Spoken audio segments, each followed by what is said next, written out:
우리가 인생을 살면서 가장 무섭기도 하고 서운하기도 한 것은 어쩌면 잡을 수 없는 세월일 것입니다. 지금 이 시간은 우리가 예배를 드리면서 현재이지만 몇 시간 지나고 나면 이것도 과거가 될 것입니다. 그래서 후회 없는 인생을 위해서 매 순간 잘 살아야 되는 거죠. 여러분은 2022년을 맞이해서 올해도 하나님의 뜻대로 살아내기를 바랍니다.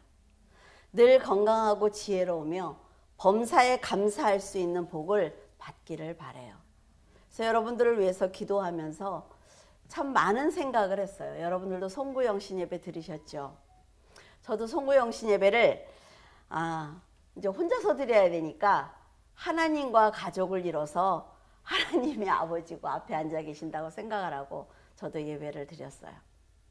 예배를 드리면서 참 많은 생각이 들더라고요. 과연 1년을 내가 어떻게 살아왔나. 막 기쁘고 내가 뭔가를 잘한 것 같은 생각이 없는 걸 보니까 최선을 다해서 살지는 않았나 보다 하는 생각이 들었습니다. 그래서 여러분들이 가정에 송구영신 예배를 드리는 것을 위해서 저도 기도를 했어요. 우리는 어떤 환경에서도 말씀과 믿음을 가져야 한다는 것을 잊어서는 안 됩니다. 신년 예배 설교를 고민을 하다가 처음 설교인데 어떤 설교를 해드릴까라는 고민을 참 많이 했어요. 그런데 다니엘의 그 믿음을 전하고 싶은 마음이 생겼습니다.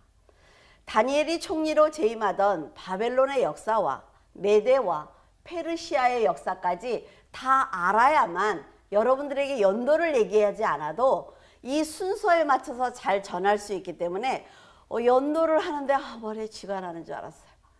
왜 내가 진작 공부를 열심히 하지 않았을까? 이스라엘의 역사를 보면 회개하지 않았을 때, 그리고 그들이 하나님 앞에 온전히 서지 않았을 때 열방의 공격을 받기도 하고 전염병으로 고생하기도 하며 악한 왕을 세우셔서 그들을 핍박하게 하기도 했습니다. 그런데도 돌이키지 않는 그들을 보면서 지금 우리가 당하고 있는 일련의 많은 문제들에 대해서 생각해 보게 되었어요. 물론 전염병이 우연히 전 세계에 퍼졌다고 해도 성도들은 급변하는 세상에서 과연 내가 어디에 서 있는지, 내가 어떤 믿음을 가지고 살아가고 있는지 살펴봐야만 합니다. 성도들은 세상의 일들을 어쩔 수 없는 상황이야, 이건 전염병이기 때문에 어쩔 수 없어, 이렇게 넘길 것이 아니라 이런 일을 겪으면서 내가 무엇을 깨달아야 하는지, 성경은 이런 상황을 어떻게 말하고 있는지, 내가 어떻게 회개를 해야 되는지 생각해야만 여러분의 믿음이 흔들리지 않습니다. 오늘 여러분에게 소개할 다니엘의 인생을 보면 하나님께서는 그가 바벨론의 포로임에도 불구하고 그의 믿음을 통해서 자신을 드러내시는 것을 볼 수가 있어요. 하나님께서는 다니엘이 믿음으로 판단하고 행동할 것을 아셨단 말이죠. 이게 너무나 중요한 거예요. 하나님이 그 사람에게 어떤 일을 일으키실 때 그 사람이 해줄 걸 믿을 때 일어나는 거지, 내가 이거를 했을 때 쟤는 넘어질 거야 하면 시작조차 못 하신단 말이죠. 그래서 계획하신 대로 놀라운 기적을 세상에 보여줄 수 있었습니다. 그는 평생 바벨론에서 멸시를 받았어요. 그리고 포로로 살았지만 하나님은 다니엘을 바벨론의 총리로 세워주셨습니다. 그가 가진 믿음을 통해서 자신을 세상에 드러내는 도구로 사용하신 거예요. 결코 짧지 않은 세월입니다. 그 사람이 어렸을 때 끌려가가지고 거의 90이 넘을 때까지 그곳에서 고통을 당하는 걸 보면 참으로 그 사람의 인생도 너무나 딱하다는 생각을 해요. 우상 숭배를 하는 나라의 총리로 세상 일을 감당을 했습니다. 그 남의 나라에서 우상을 숭배하는 그 나라에서 총리로 하나님을 믿는 사람이 일을 한다는 건 결코 쉬운 일이 아니라 말이죠. 그가 하나님의 영광을 드러낼 수 있었던 것은 하나님의 영광을 드러내는 도구가 바로 자신과 세상이라는 확신이 있었기 때문입니다. 하나님이 왜 나를 이런 회사에 보내셨어?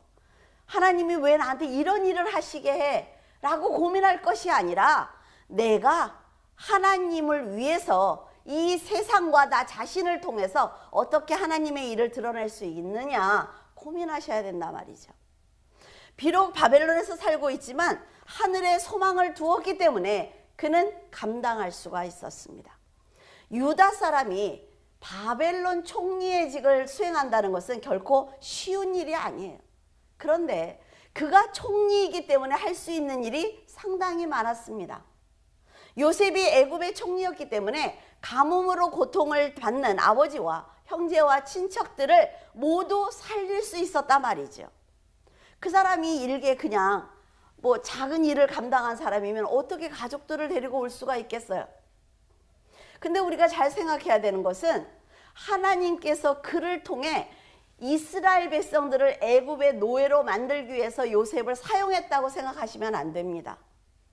그가 자기의 환경이 형들에 의해서 팔려간 거지요. 그 요셉이 생각을 할 때는 어떨까요?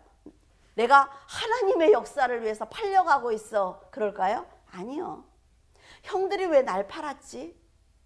형들이 왜 나한테 이런 고통을 주지? 고민했을 것입니다. 요셉은. 그래서 감옥에도 12년 동안 갇혀 있고 그 많은 고난을 당하면서 내가 이 자리에 살 수 있는 일이 무엇인가 고민했을 거예요. 하나님을 배신하지 말자. 내가 하고 있는 일에 최선을 다해보자. 하나님이 주신 지혜를 가지고 꿈을 해몽해 줬을 때 그가 총리가 되었습니다. 한순간에 총리가 된 거예요. 하나님은 하나님의 일을 하십니다. 요셉을 이끌어서 하나님의 일을 하세요. 근데 요셉은 하나님을 믿고 내가 이 자리에서 하나님을 배신하지 않기 위해서 최선을 다하는 거예요. 하나님의 일과 사람의 일은 이렇게 다른 것입니다. 사람이 하나님의 일을 하니까 내가 430년 동안 우리 민족을 이쪽으로 옮겨야 되니까 내가 해야지 이렇게 해서 하는 사람이 없단 말이죠. 하나님의 백성이 바벨론의 총리가 되면 하나님의 지혜를 가지고 세상의 일을 할 수밖에 없어요. 그러면 세상 사람들은 뭐라 그럴까요? 하나님을 믿는 제가 저 일을 하면은 세상을 이롭게 하는 게 아니야? 그러면 하면 안 되지.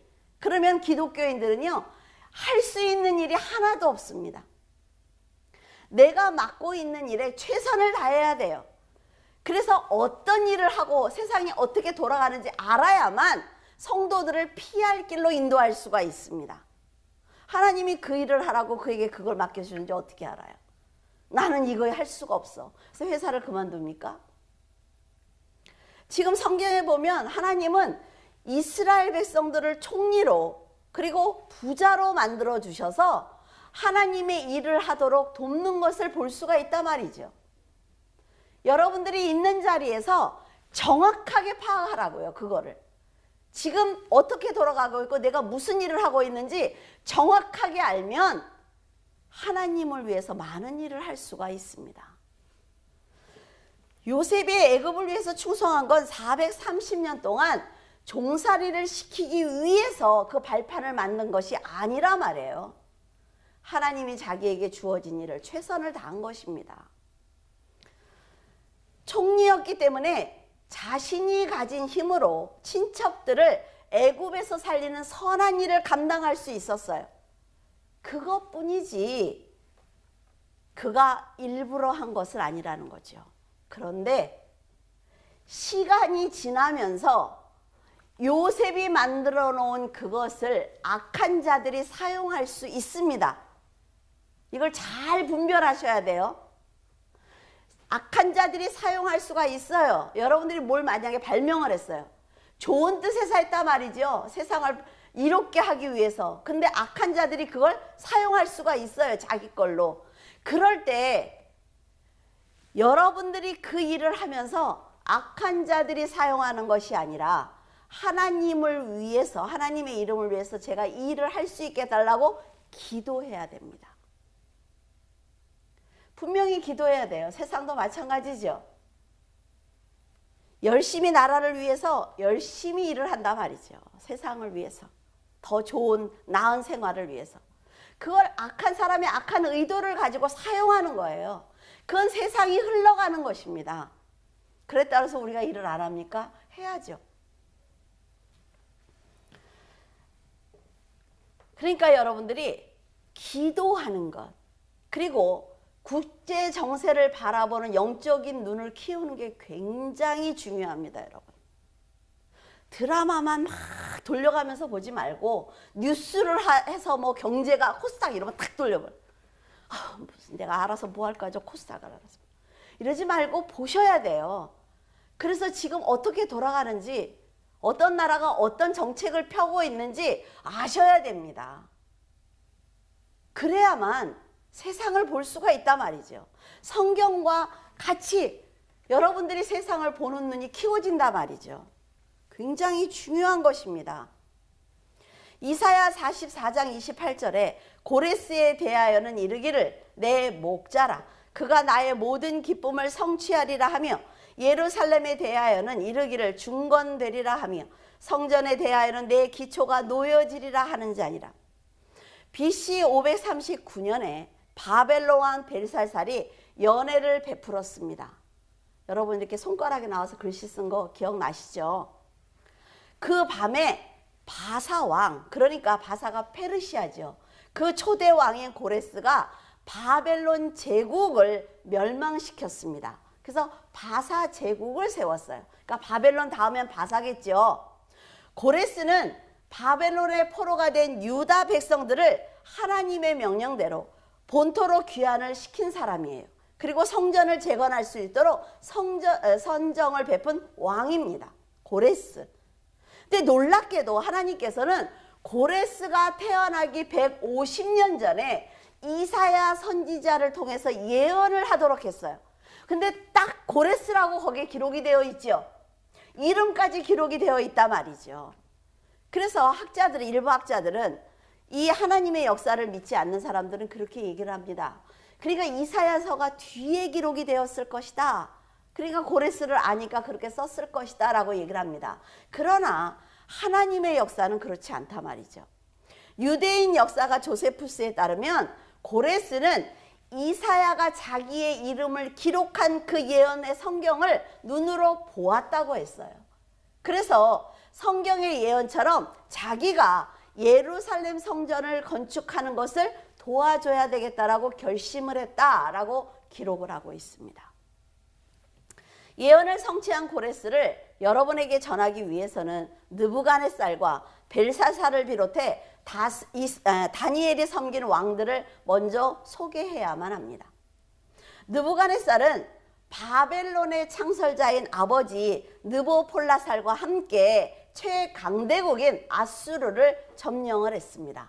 그래서 니느웨를 정복을 했어요. BC 605년에 왕위에 오른 느부갓네살은 남유다를 정복을 했죠.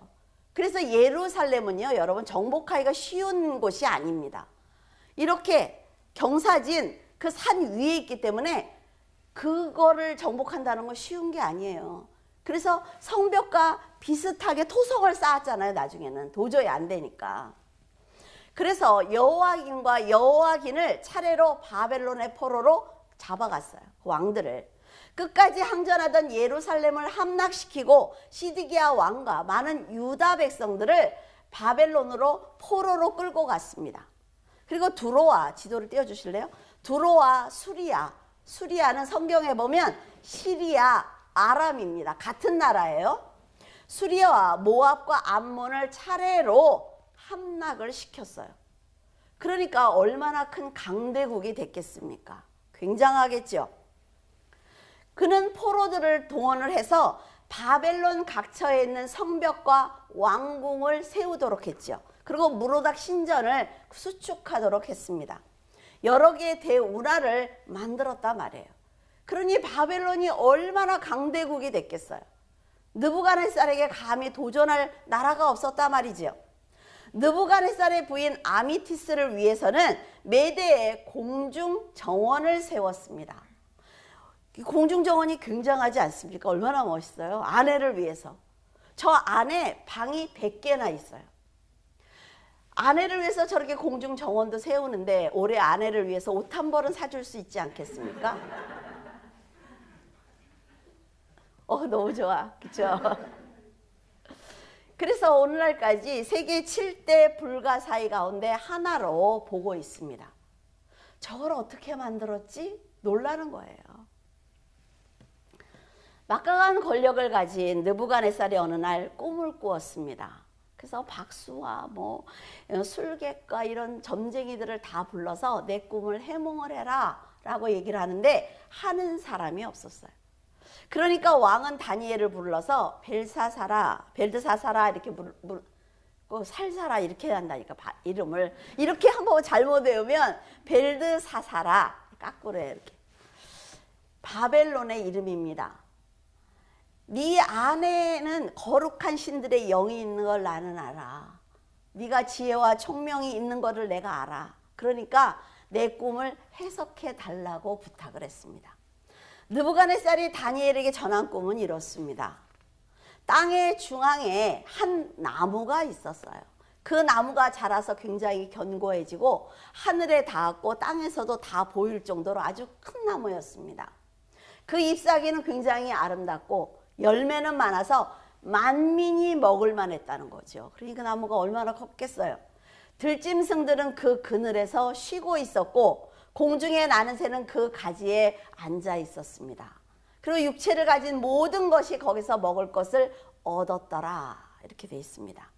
근데 또 자기가 꿈을 계속 이어서 보는데 하늘에서 한 순찰자 거룩한 사람이 내려와서 그에게 말하기를 그 나무를 베고 가지를 자르고 잎사귀를 떨고 열매를 해치고 짐승들을 그 아래서 떠나게 하고 새들이 그 가지에 앉지 못하도록 쫓아내라. 여러분 이 말이 얼마나 무서운 줄 아세요? 저도 기도를 할 때 한 번은 어떤 한 분을 위해서 기도를 하는데 이렇게 말씀하신 적이 있어요. 내가 물로 씻은 것처럼 그 자리에서 뽑아버리겠다. 그가 그 자리에 있었던 것을 아무도 모르게 내가 만들 거야 라고 말씀하신 적이 있어요. 그대로 이루어지는 걸 보았습니다. 눈으로. 그러니까 여러분 하나님을 쉽게 생각하면 안 된단 말이죠. 내가 가진 것이 너무나 많다고 생각을 해도 하나님께서 한 번 탁 건드리면 끝이에요. 지금 느부갓네살의 그 권력에 그 왕권에 도전할 사람들은 아무도 없단 말이죠. 어떤 나라도 없어요. 그런데 하나님께서 그 꿈을 통해서 그에게 직접 말씀하시는 것입니다. 그런데 하나님이 그에게 기회를 주시는 거예요. 그 뿌리의 구루터기를 땅에 남겨두고 새와 노줄로 동이고 그것을 들풀 가운데에 두어라. 그것이 하늘 이슬에 젖고 땅의 풀 가운데서 짐승과 더불어 제 몫을 얻으리라. 또 그 마음은 변하여, 그 마음 변화 때문에 뭐예요? 미쳤다는 것입니다. 사람의 마음 같지 아니하고 짐승의 마음을 받아 7대를 지내리라. 여러분 하나님께서 얼마나 놀라운 분인지 몰라요. 이렇게 내가 만들 거야 라고 하시면서 내가 그 이유가 있어. 지극히 높으시니가 사람의 나라를 다스린다는 걸 내가 그 아이한테 알려줄 거야. 그리고 사람들이 그가 그렇게 당하는 걸 보고 하나님이 모든 걸 역사하시는 분이고 주기도 하고 뺏기도 하는 분이라는 걸 알게 할 거야. 이게 하나님의 목적입니다. 느부갓네살의 왕은 꿈 얘기를 마친 후에 해몽해 달라고 했어요. 그런데 다니엘이 꿈 얘기를 들으면서 뭔지 다 알았단 말이지 이미. 그러니까 감히 왕에게 말을 못하는 거예요. 그러니까 왕이 하는 말이 번민하지 말고 그냥 사실대로 얘기해줘. 다니엘은 이렇게 얘기를 합니다. 왕이 보신 그 나무는 왕입니다. 왕의 권력은 창대해지고 하늘에 닿고 땅끝까지 미칠 수 있는 아주 큰 권세를 가지셨다는 거예요. 그리고 한 순찰자가 하늘에서 내려와서 하신 말씀은 이 꿈은 지극히 높으신 분의 계획이기 때문에 반드시 이루어진다는 것입니다. 근데 여러분에게 말씀드린 적 있죠. 상급은 그대로 이루어져야 되고 저주는 이루어지면 안 된다 그랬잖아요. 그렇죠? 지금 느부갓네살에게 이걸 얘기하는 게 뭐예요? 이렇게 살지 마라는 얘기예요.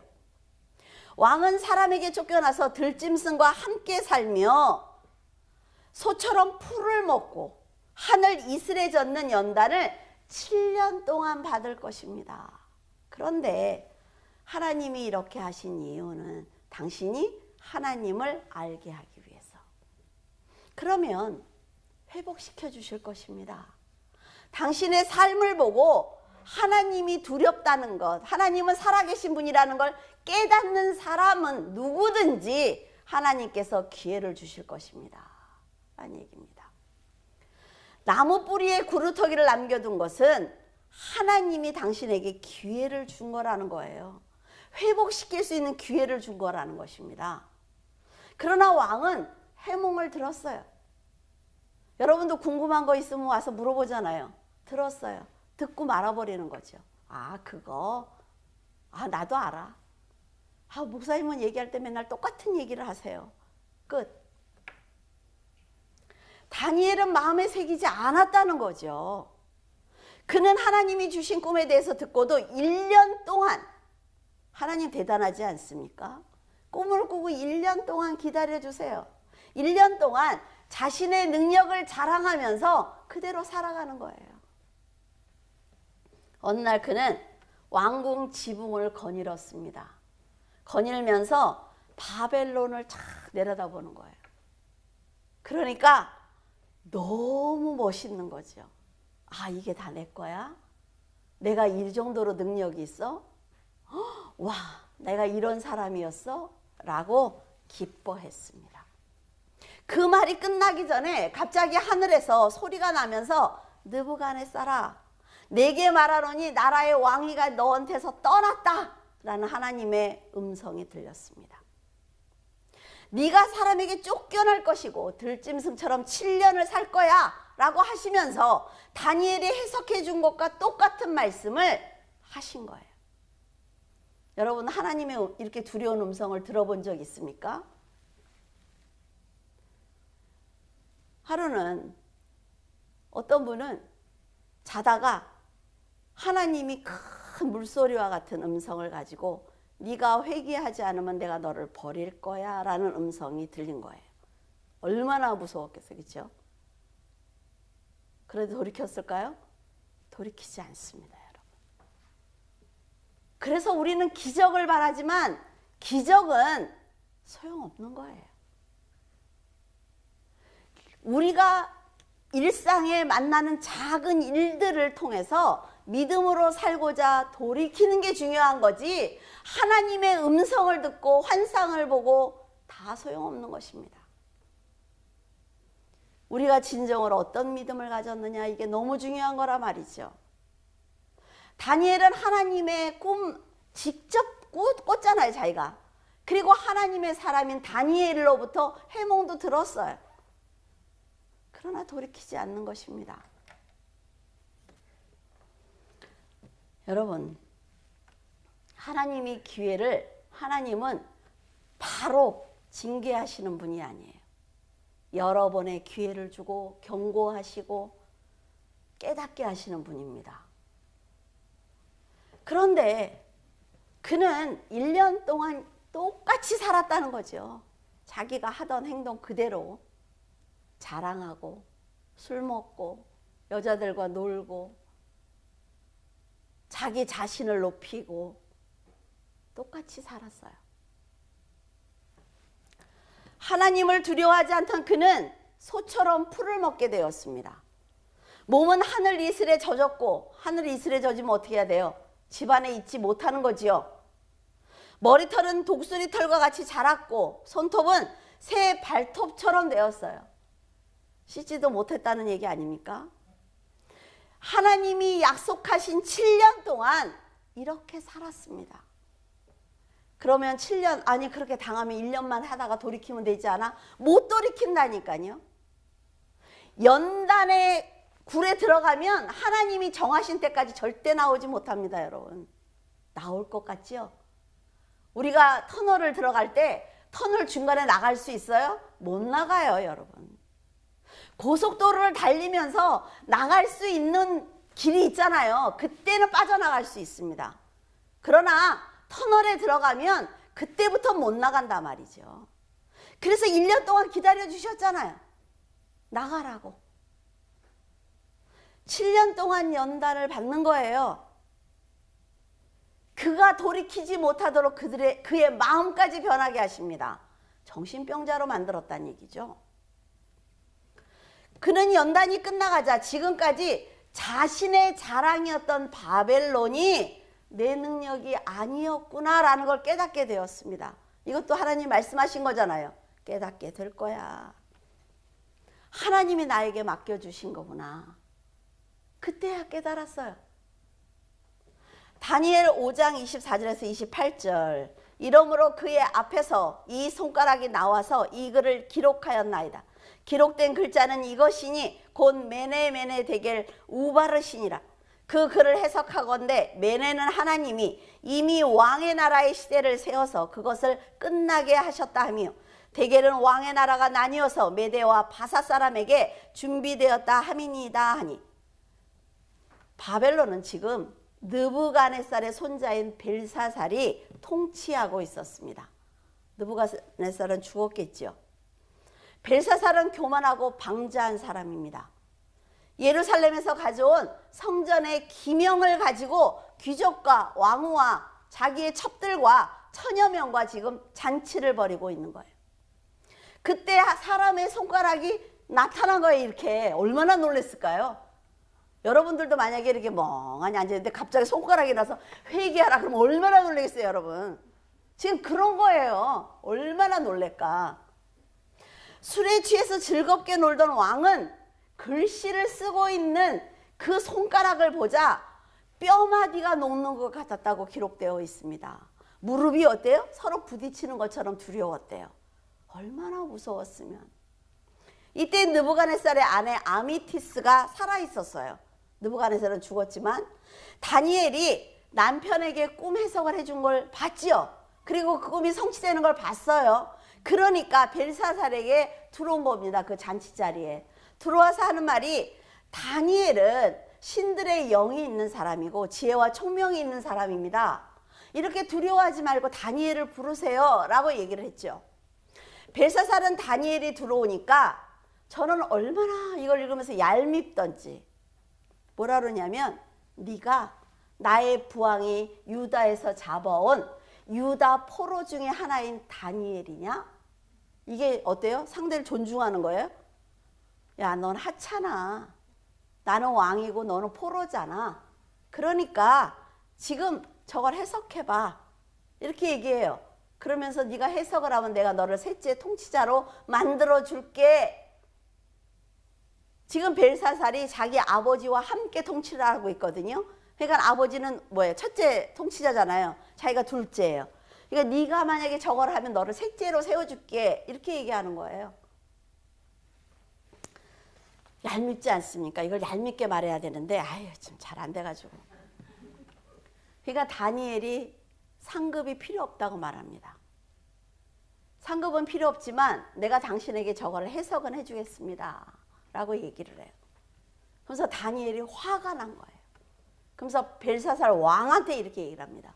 왕은 할아버지가 하나님께 어떤 일을 당했는지 다 보시지 않았습니까? 아시지 않습니까? 그런데 아직도 마음을 낮추지 않고 자신을 하늘의 주제보다 높이며 감히 그 성전의 그릇을 가져다가 술을 마시고 우상들을 찬양하며 하나님께 영광을 돌리지 않았습니다. 하고 그 많은 사람들 앞에서 왕을 책망하는 거예요. 그리고 벽에 쓴 글자는 메네 데겔 우바르신이다 라고 알려주었습니다. 메네는 하나님이 왕의 나라의 시대를 세워서 결정하신 그 날이 끝났다는 거죠.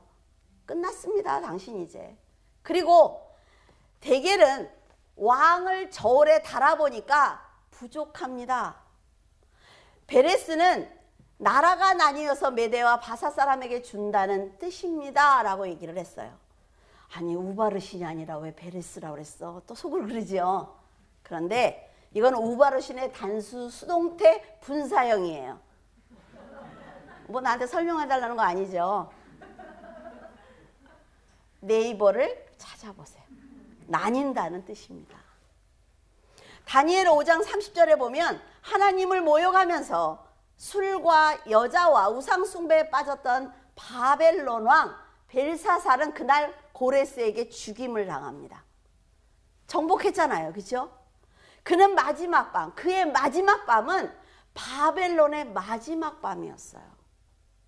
왕이 죽으니까 끝난 거죠.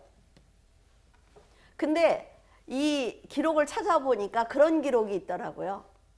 벨사살이 고레스에게 죽은 게 아니라 이렇게 죽었다라고 주장하는 분이 있어요.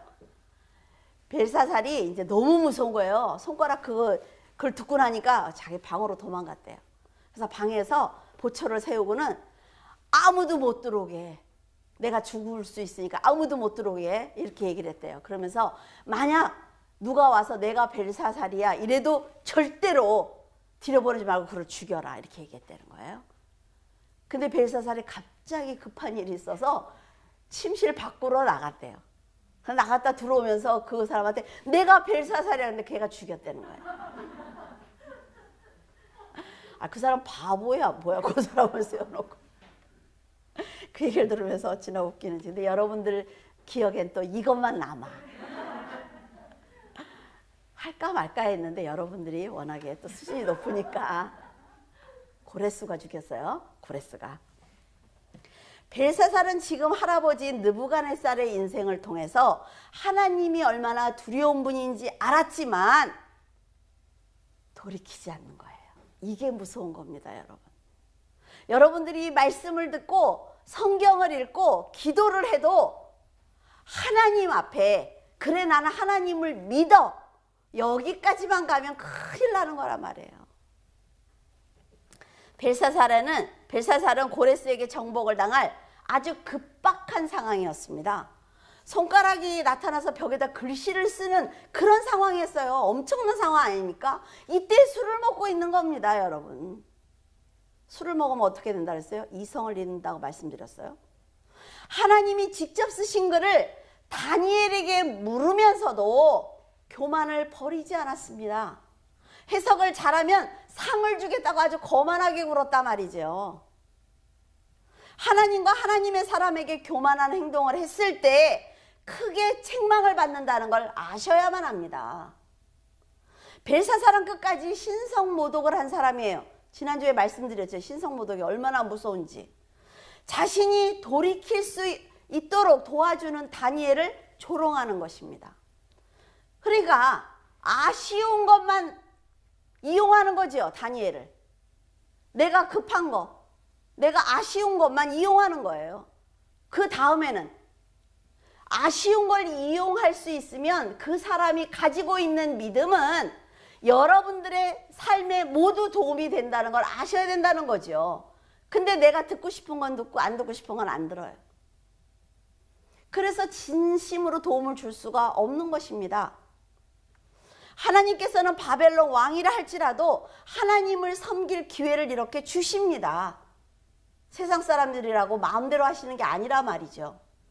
누구나 말씀을 선택하지 않아서 버림을 받는 것이지 자신의 죄를 고백하고 돌이키는 사람은 누구든지 하나님이 구원하시는 거예요.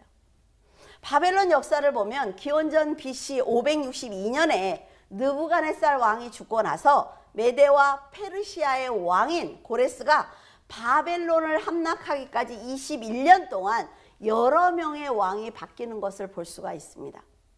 여러 명의 왕이 바뀌는 동안 다니엘은 바벨론의 총리로 있었어요. 그러니 얼마나 힘들었을까요? 다니엘 6장 1절에서 2절에 다리오가 자기의 뜻대로 고관 120명을 세워 전국을 통치하게 하고 또 그들 위에 총리 셋을 두었으니 다니엘이 그 중에 하나이라. 그는 고관들로 총리에게 자기의 직무를 보고하게 하여 왕에게 손해가 없게 하려 함이었더라.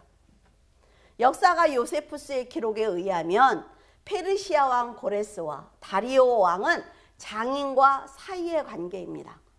이때 지금 다리오는 62살이지요. 그리고 고레스는 30대예요. 그래서 사위가 함께 지금 바벨론을 정복한 거예요. 그래서 이 고레스가 나이가 어리니까 나이가 많은 다리오 왕을 바벨론 왕으로 2년 동안 세웁니다.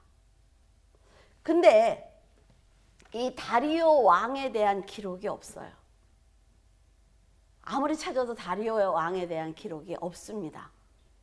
그래서 여러 가지 추측이 있지만 그건 정확하지 않으니까 여러분들에게 전하지 않겠어요.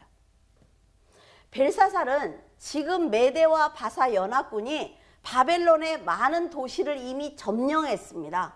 그런데 국가적인 이런 비상시기에 잔치를 하고 있는 거예요. 국제 정세를 바로 보지 못하고 바벨론이라는 난공불락의 도시만 믿고 있는 거지요. 그래서 굉장히 교만했습니다. 다니엘의 예언을 듣고도 자신의 쾌락을 위해서 잔치를 즐기다가 그날 죽고 만 것입니다. 성도들은 삶에서 들려오는 경고음에 영적으로 예민해야 합니다. 그래, 뭐 다 그러니까. 세상은 이렇게 돌아가는 거니까. 이런 생각하시면 안 돼요. 여러분들이 뉴스를 보다가 민감하게 반응하셔야 됩니다. 뭐지? 하나님께서는 어떻게 말씀하셨지? 성경을 찾아야 돼요. 왜냐하면 그것이 어쩌면 여러분에게 주어지는 마지막 기회일 수 있기 때문에 그렇습니다. 다니엘 5장 31절에 보면 바벨론을 정복한 다리오가 62세였다 이렇게 기록이 되어 있습니다. 이렇게 나이를 얘기하는 거냐 굉장히 중요합니다. 연도를 알라고 하는 거예요, 후대에. 그래서 이런 나이들이 계속 있죠. 무슨 사건이 지진이 일어난 이듬해 이런 거 굉장히 중요한 거예요. 다리오 왕은 고레스의 장인이라고 아까 말씀드렸죠. 근데 구약의 다니엘서에 7번 등장하는 거 외에는 이름이 없어요. 다리오가 바벨론을 통치할 당시 사자굴 사건이 일어났습니다. 다리오 왕은 바벨론 사정을 잘 몰라서 다니엘을 수석 총리로 세웠습니다. 그러니까 다른 사람들, 그 나라 사람들이 얼마나 화가 나겠습니까? 그렇죠? 그러니까 시기하는 마음이 커져가는 거죠. 다니엘을 고소할 틈을 얻기 위해서 공적 결점을 찾으려고 했습니다. 그래서 여러분들이 회사에 가서 일하실 때 정직하게 바르게 하셔야 된다는 거예요. 다니엘은 우상 숭배만 아니면 다른 건 다 최선을 다해서 왕을 섬겼어요. 나라를 섬기고. 그러니까 찾을 수가 없는 거예요, 결점을.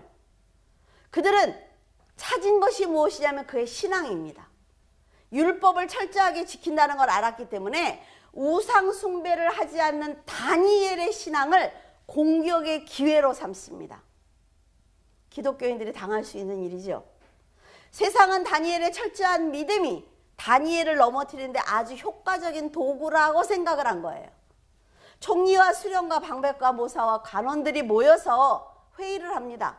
그래서 내리는 결론은 우상 숭배를 할 수 있는 자리를 만들자. 그래서 다니엘을 총리에서 끌어내리자는 것입니다. 그들은 다리오 왕에게 갔습니다. 그래서 왕을 설득해야 되잖아요. 그러니까 왕이 듣기 좋은 말을 하는 거예요. 우리가 의논을 했는데 왕을 신으로 섬기기로 했습니다. 그래서 30일 동안 왕 외에 다른 어떤 신이나 사람에게 무엇을 구하면 사자굴에 던져넣기로 했어요. 그렇게 얘기를 했어요. 그러니까 다리오는 자기를 신격화한다는 말이 너무나 좋은 거죠. 그러니까 그들이 내미는 조서에 어인을 탁 찍습니다. 다니엘은 왕이 조서에 어인을 찍은 걸 알아요. 그리고 친필로 서명을 한 걸 압니다. 왜? 바꾸지 못하도록 했다고 그랬죠. 사람이 바뀌지 못하도록. 그거는 친필로 서명을 했다는 거거든요. 그래서 고치지 못하도록 한 걸 알면서도 집으로 돌아가서 예루살렘을 향해서 하루에 3번씩 무릎을 꿇고 기도를 하기 시작했습니다. 그러니까 이 기도한 게 발각되면 이제 그는 죽은 모습입니다. 바벨론으로 끌려와서 80세가 다 되도록 힘겨운 인생을 살았지만 다니엘은 하나님이 전능하신 분이라는 걸 알기 때문에 늘 감사 기도를 드렸던 거예요. 이 기도가 끝나면 나는 죽을 수 있다는 걸 압니다.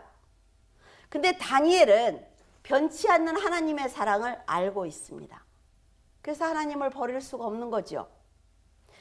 이 무리들이 생각을 합니다. 다니엘이 분명히 기도를 할 거야. 그러니까 지키고 있었어요. 그래서 기도하는 것을 보고는 왕에게 가서 참소합니다. 다리오 왕은 다니엘이 자기의 권위에 도전했다는 이들의 말을 들으면서 굉장히 불쾌했습니다. 왜냐하면 인간적으로 다니엘을 너무 사랑했거든요. 그런데 어때요? 내가 어인을 찍었기 때문에 다니엘을 구할 방법이 없는 거예요. 다리오가 만약에 하나님을 안 사람이었다면 파악했겠죠. 저들이 도대체 누구를 타겟으로 삼아서 이거를 만들었을까? 한 번이라도 생각을 했을 것입니다. 그들이 고소한 사람이 다니엘이라는 것을 뒤늦게 알았지만 자신이 내린 명령으로 빚어진 불의한 결과를 처리할 수는 없었습니다. 왜? 왕이니까. 다리오는요, 바벨론을 통치하기 전에 다니엘의 친구들이 불 속에서 살아났다는 것을 알고 있었습니다. 그래서 사자굴로 끌려가는 다니엘에게 네가 항상 섬기는 네 하나님이 너를 구원하실 것이다 라고 하면서 안타까워하고 있습니다. 참소한 자들도 다니엘의 친구들이 불 속에서 살아났다는 걸 알아요. 아까 말씀드렸어요. 동일한 사건을 가지고 한 사람은 네가 살아날 거야 라고 얘기하지만 한 사람은 그걸 이용을 합니다. 그래서 다니엘이 굴에서 나올 걸 염려해서 어떻게 굴에다가 큰 돌로 막아버려요. 그리고 인을 쳐버립니다. 이걸 뜯으면 죄가 되는 거죠. 여러분 집에 이렇게 빨간 딱지 붙인 거 보셨어요? 저는 시아버지하고 살 때 시아버지가 사업이 잘못되니까 순식간에 와서 빨간 딱지를 다 붙이더라고요. 근데 이 서랍을 열면 잡아간대요. 그래서 처음 봤어요. 그 눈으로 그걸 붙이는 거를. 그게 지금 이렇게 봉한 거예요. 그걸 하면 안 된다 이거죠. 너무 멀리 갔나? 자기 손으로 다니엘을 사자굴에 던진 왕은 궁으로 돌아갑니다. 그리고 왕이 누릴 수 있는 모든 수단을 금지시켜요. 그리고 밤을 새고 근심을 합니다. 다리오는 아마도 자신이 왜 그들의 말을 들었는지, 조서에 내가 왜 도장을 찍었을까 자책했을 것입니다. 그는 이튿날 새벽이 되니까 사자굴로 달려갔어요. 그리고 소리를 지르며 다니엘을 부릅니다. 하나님의 종 다니엘아, 네가 섬기는 하나님이 사자에게서 너를 구원하셨느냐? 라고 물어요. 얼마나 대답을 들을 때까지 떨렸을까요? 그러자 다니엘은 왕은 만세수하옵소서, 나의 하나님이 천사를 이미 보내서 사자들의 입을 봉하셨으므로 사자들이 나를 해치지 못했습니다 라고 얘기를 합니다. 여러분들 그 네로 영화 보면 사자들을 굶기잖아요. 그렇죠? 그리고 사람을 푸는 거예요. 내가 살아있는 것은 내가 죄가 없다는 것이 명백한 것입니다. 나는 왕을 해칠 생각이 아예 없었습니다 라고 얘기를 하면서 소명합니다. 다리오 왕은 너무나 기뻐서 다니엘을 굴에서 끌어올렸죠. 그리고 다니엘을 참소하던 모든 사람들의 가족들까지 굴에다가 집어넣는 거예요. 그래서 다니엘이 가족이 한 번도 나온 적이 없어요. 그래서 바벨론에 가서 4시가 되었을 것이다 라고 추정하고 있습니다. 가족에 대한 게 한마디도 없잖아요. 그죠? 그리고 다니엘을 여기다 집어넣으려면 가족으로 같이 넣어야 되잖아요. 근데 그게 없어서 다니엘이 4시였을 것이다 라고 얘기하고 있습니다. 죽으면 죽으리라는 다니엘의 믿음이 하나님의 영광을 드러낸 것입니다. 왕이 선포하기를 내 나라, 내가 관할하는 모든 나라, 그리고 모든 사람들은 다니엘의 하나님 앞에 두려워 떨 것이며 그는 사시는 하나님이요 영원히 변치 않으실 자이며 그 나라는 망하지 않을 것이요 그 권세는 무궁할 것이다 라고 찬양을 합니다. 다니엘을 구원하신 하나님, 사자의 입에서 벗어나게 하신 하나님을 메대 사람 지금 다리오 왕이 찬양하고 있는 거예요. 이 기회를 누가 줬을까요? 다니엘이 준 것입니다. 이 사건을 통해서 다니엘은 오랜 세월 포로 생활에 지쳐있던 이스라엘 백성들에게 큰 소망을 주었습니다. 그리고 믿음으로 자기 나라로 돌아갈 수 있도록 결단하는 기회를 준 거예요. 이때 고레스의 나이가 30대 후반이었는데 다니엘이 사자굴에서 살아나왔다는 것을 들은 그는 하나님에 대해 다시 한번 생각하는 계기가 되었을 것입니다. 다니엘의 참믿음이 하나님의 이름을 높였습니다. 백성들이 이스라엘로 돌아가는데 큰 결심을 하도록 도왔어요. 우리가 이런 걸 보면서 우리는 올 한 해 어떤 믿음으로 살아야 될 것인지 한번 정리해 볼 수 있겠죠. 생각해 볼 수 있습니다. 여러분도 올 한 해 만나는 사람들이 여러분을 보면서 하나님을 생각하고 찬양할 수 있도록 믿음으로 살아내야만 합니다. 우리 모두 올해는 다니엘과 세 친구가 세상이 감당하지 못할 하나님의 놀라운 은혜를 받은 것처럼 충만한 은혜로 감사하는 한 해가 되시기를 바랍니다. 기도하겠습니다. 언제나 새로운 기회를 주시는 하나님 아버지 감사를 드립니다. 회개하는 것으로 새로운 한 해를 시작하는 것으로 거듭난 심령을 주시는 것으로 하나님께서는 언제나 돌이킬 수 있는 기회를 저희들에게 주셨습니다. 저희들 이제 새로운 한 해를 맞이함으로 하나님의 마음을 살피고 성장하기를 원합니다. 올해는 각자의 자리에서 하나님의 이름을 높이고 선한 결정을 하며 더 많은 사람들이 그리스도를 영접할 수 있도록 열심히 살아보겠습니다. 그리스도의 이름이 부끄럽지 않도록 말과 행동을 올바로 하며 악한 자와 악한 영을 분별하여 진리의 길로 걸어가겠습니다. 하나님, 물줄기 교회와 성도들 그리고 이 나라와 민족을 기억하셔서 주님의 품에 안아주시기를 원합니다. 감히 세상이, 감히 악한 영이 저희들의 믿음을 빼앗지 못하게 하시고 가는 곳마다 찬양이 울려 퍼지게 하여 주시옵소서. 저희들이 출판한 책이 받는 사람들의 마음을 열어 우리 주 예수 그리스도를 영접하게 하시고 우리가 나가서 전하지 못해도 이 책들이 주님의 도구가 되게 하여 주시옵소서. 올 한 해 성도들을 축복하여 주시기를 원합니다. 건강과 가정을 지켜주시고 더욱 든든하게 하셔서 가정이 건강하여 교회가 더욱 주 안에서 흔들리지 않는 믿음의 교회가 되게 하여 주시옵소서. 언제나 감사드리며 예수 그리스도 이름으로 기도드립니다. 아멘.